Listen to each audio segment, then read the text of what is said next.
Japan, land of the rising sun, a distant land that is known for its traditional arts, tea ceremonies, calligraphy, and the Karate Kid. Well, not quite. But the influence of Japan is seen in Bengaluru with a number of institutions that teach Japanese and the number of restaurants that claim to possess the genuine Japanese feel. Well, there is one restaurant humbly called Crosstown Japan. No, it doesn't pride itself, but humbly serves as a true testament to the authentic street food of Japan.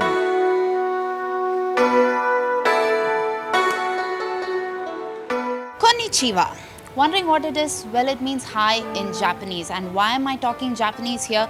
It's only because I'm going to taste a slice of Japan right here in Bengaluru. All I have to do is just cross the area, Malleshwaram, and hit this side of town, which is called Crosstown, Japan. Telling me more about this is my friend Jervis. Yeah, so we're here because we've done a lot of, we've gone through a lot of restaurants in Koramangala and that side of town. But Kamnali is the happening part of Bangalore, and we didn't want to do the regular, outlets that offer regular food here. But we found one place which prides itself on serving authentic Japanese food, and so it's a must try. When you talk of authentic Japanese food, the first question that rises in my mind is, are there vegetarian options? Well, surprise, yes, there are way too many vegetarian options, and I will be heading right in to dig into all of those and telling you how I feel about that. But what about the non-vegetarian options? We do need a guide, right? So here is Paul with me. So tell me more about the non-vegetarian options and what makes this place special. So I'm sure a lot of you watching this have seen the show Street Food on Netflix, and you'll have come across the Japanese food that was portrayed there, the street food especially. So if you've been drooling watching that, this is the place where you can get it here in Bangalore, because they feature most of the dishes that were available there.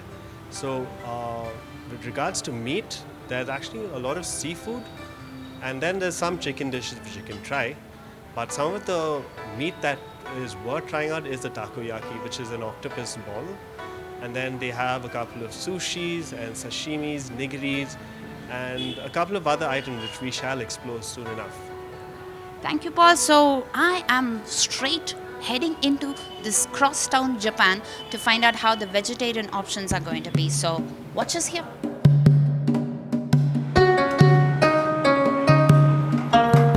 A live counter that provides transparency. Staff who seem to be working in Zen mode. It was all a pleasant surprise. But what struck a chord with me is the number of vegetarian options. Man, oh man, they kept coming with the food. While one would think that everything is made to suit the Indian palate, that is far from the truth in Crosstown, Japan. I have had Japanese food abroad, and this just felt like deja vu.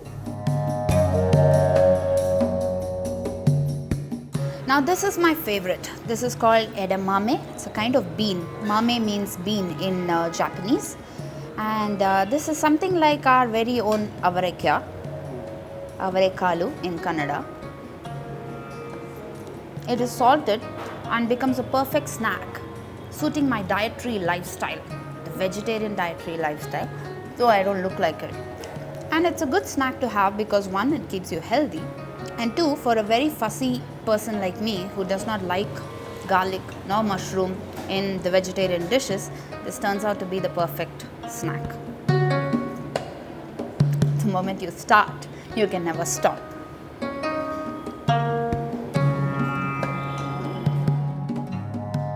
When you have the edamame, one, I am a lover of anything spicy, so I begin to miss anything spicy. And it's also slightly cumbersome because how long can you really peel it, right? So it doesn't even take the amount of time that you peel it before it actually gets into your mouth and gets digested too. So here I'm trying the next best dish called the tempura, and this is something like the vegetarian bhaji. And so you have a lot of capsicum, you have beans, you have aubergine. I'm not a fan of aubergine, so I'm avoiding that, but I do love capsicum.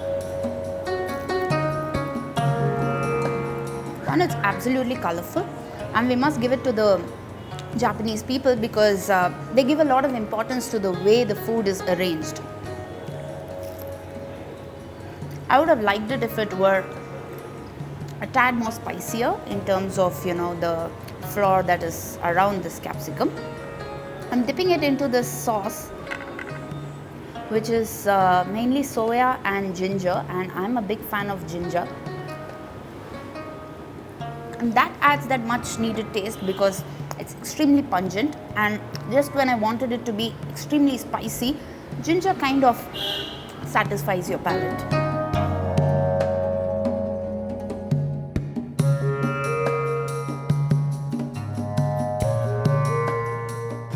Itadakimasu, which apparently means I humbly receive.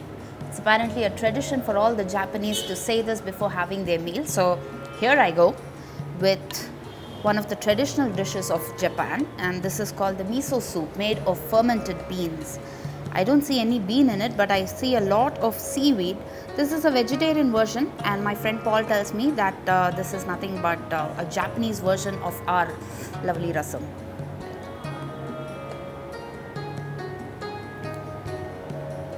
Well, it tastes very different from rasam. It has tofu in it. I'm not a big fan of tofu. It's kind of nice, though it's very different. You begin to enjoy it. I can taste the bean flavor in it. And I begin to like the seaweed, though I was pretty skeptical in the beginning.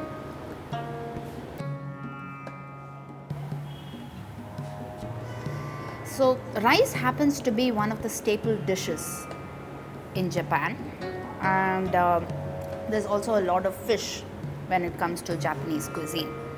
But when you have a vegetarian like me, you need a vegetarian version of the sushi, right? So here is sushi made of rice, seaweed, and I have added a tinge of wasabi. I'm going to add this pickle as well. It's been long since I used the chopstick, so please bear with me.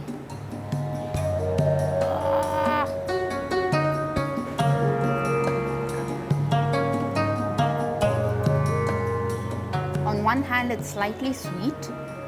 I think there's also some sesame on top of it. And on the other, you have the wasabi that adds that much needed pungent flavor. Not very spicy, but when there is an overdose of it, it could hit your head straight. And that's what is happening to me right now. And this soya sauce is also extremely nice. I thought it would be slightly tasteless, but then yes, it has that much needed flavor. So the only problem is I'm going to ditch the chopstick and going to dig into this sushi. When you have one, it's absolutely filling, and mind you, I've had 4 of these. Pratibha had come prepared with a few words of Japanese. I didn't even know that Mr. Miyagi was called Pat in real life. Luckily, there was plenty of text for me to learn from. The names were very difficult for me to pronounce in my head, but I was ready for a new experience. Also, the owner Bernie was our Mr. Miyagi. Hey! I've been doing Japanese for the last 14 years in London. I used to work for a brand called Yo Sushi, Japan Center.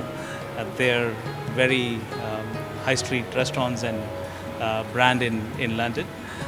So I worked there for 14 years, and during my work experience there, I've wanted to always start something of my own at some point of time. And now that my mom is aging, I had to come back. And since I'm in India, I wanted to start something of my own, and I ended up doing this. Okay, so I have with me the prawns tempura, and I feel like I've been cheated my entire life because I never imagined a prawn tempura would be this way and so golden and well done. So I'm going to try it with, what I'm guessing is mayo. Perfect. It's crispy. The batter is separated from the prawn, and it's wonderful to eat because again the prawn is soft and the batter is just crispy on the outside. It's not spicy, it's not anything that you want it to be, but it's just surprisingly very, very good with texture.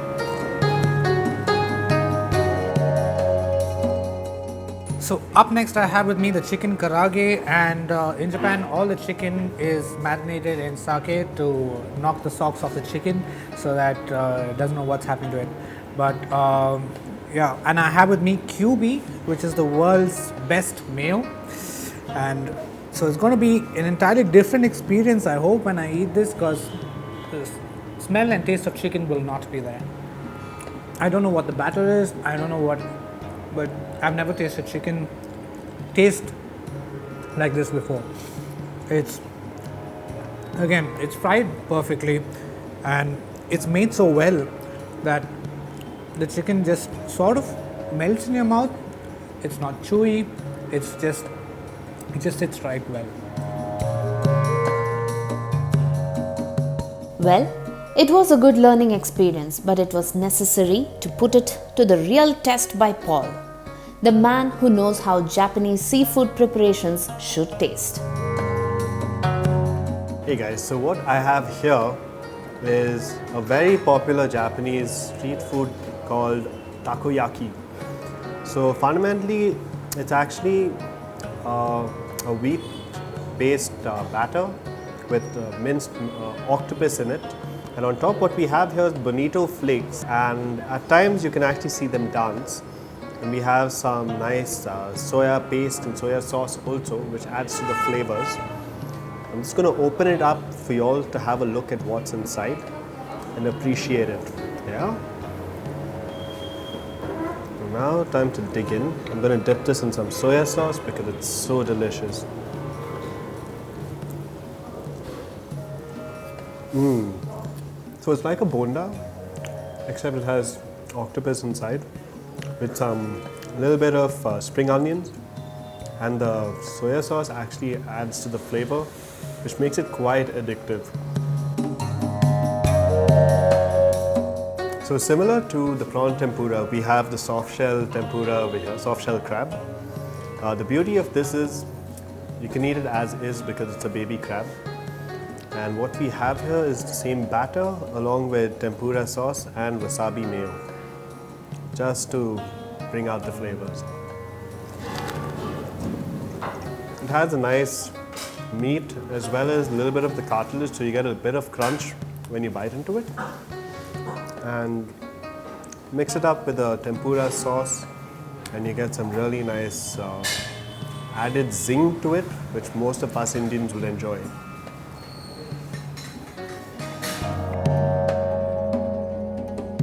So what we have here is the Salmon Negati. One thing that I got to talk about the salmon over here, it is of high quality. Why, you might ask, is because one, it's actually flown in from Scotland. So the flavors are very different compared to what you get out here in India.